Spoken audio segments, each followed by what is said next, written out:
We want to be prepared. That's the message from Spokane city leaders. They are backing new legislation introduced by Washington Senator Maria Cantwell to regulate oil trains. This as more trains are expected to be hitting the railways over the next few years.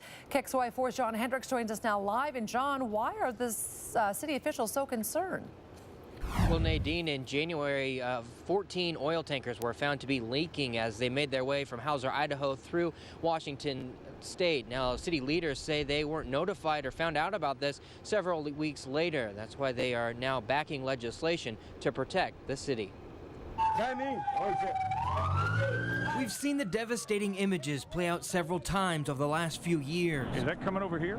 I don't know, it's real hot. An oil train derailing and catching fire. As we've spoken before, safety is of a top concern in my administration and for the city. Today, Spokane city leaders backed a bill headed for the Senate that would put more regulations in place. My legislation would protect cities like Spokane from the types of fiery derailments that we've seen in places like North Dakota and Illinois and West Virginia. Democrat Senator Maria Cantwell sponsoring the bill that would require railroad companies to update tank cars.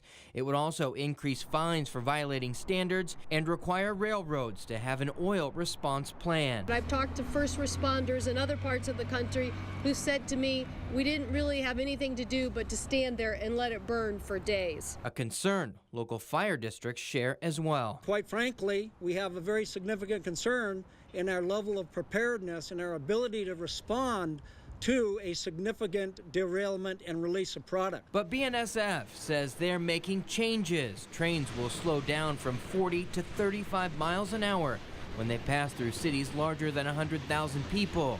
The company is also placing specialized equipment to handle a spill or derailment across the region. BNSF has hazmat responders, we have contractors and equipment. We can get to any incident very quickly. BNSF says it's also increasing technology to detect defective cars to prevent spills like this from happening anywhere in the country. Now, tomorrow, the City Council will be drafting a resolution to support this bill. It should be voted on in the coming weeks. Reporting live tonight, John Hendricks, KXLY4 News.